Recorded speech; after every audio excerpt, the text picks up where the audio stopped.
napin send niya 6:10 p.m. Hindi ko agad ano. Kasi buwit niya. Happy Mother's Day po, Mama. Salamat po sa pagtanggap at pagmamahal niyo sa akin na parang tunay ninyong anak. Dasal ko po na lahat ko sa kaya malusugan pagsalay panalo. Enjoy a special day po. Deserve ninyo lahat ng love today. Tatlong heart. Anak ko po ako ng mama dala ng public security. Ingat po kayo lagi ni Yusuf, Mama. We love you po. Wow. At ako sa lahat. Thank you sa greetings mo sa akin. Asawa ka na anak ko, kaya dapat kung sinama na anak ko, dapat ko din mahalin na parang isang tunay na anak. Nakita ko rin dyan ang kaya dapat. Kay Yusuf? Oo, kay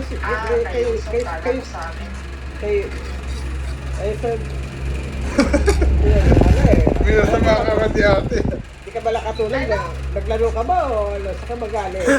Minasama. Pinag-uusapan tapos Yusuf. Siyempre as in family.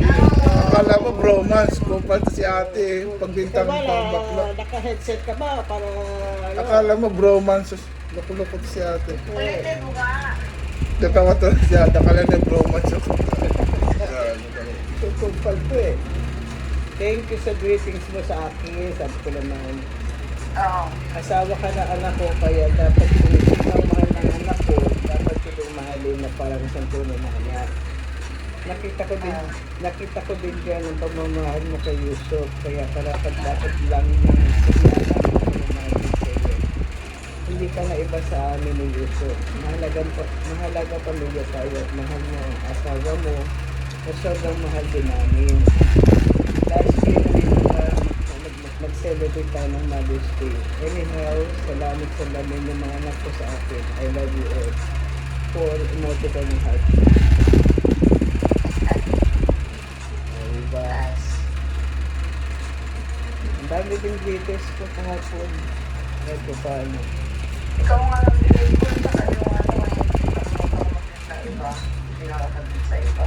Si Ninang Nel, hindi mo grinit. Greet mo si Ninang Nel. Ako si Nina, kahit walang anak, binati ko. Kasi may asawa naman siya.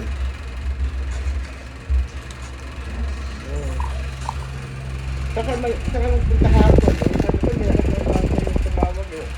Kaya sabi ko, Hindi na nga ako nakatawag. Sa sobrang ano kasi. namili ka?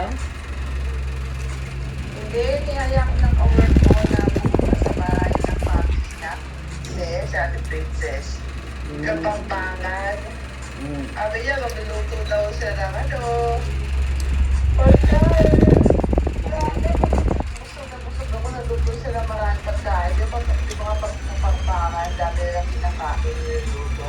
Oo, nakapunta. Sarap lang yung ano. Inumpisahan nga namin ang sinigang na salmon. Ako napakasarap ng salmon. Sobrang lambot na mga isda na ano. Sarap. Basta magluto yung mga yun.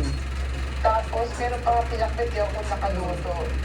Eh, habang nandun ako, nangingiwa sila ng pag-sisig. Ang sarap ng sisig. Kaya nang nila ako kumuha kasi busog pa ako talaga. Ay, naku, ayun ang dapat mong dinamis kasi sila ang nag-in. Pero, nakita ko talaga yung mga puso na hinihiwa nila, yung mga puso ng baboy.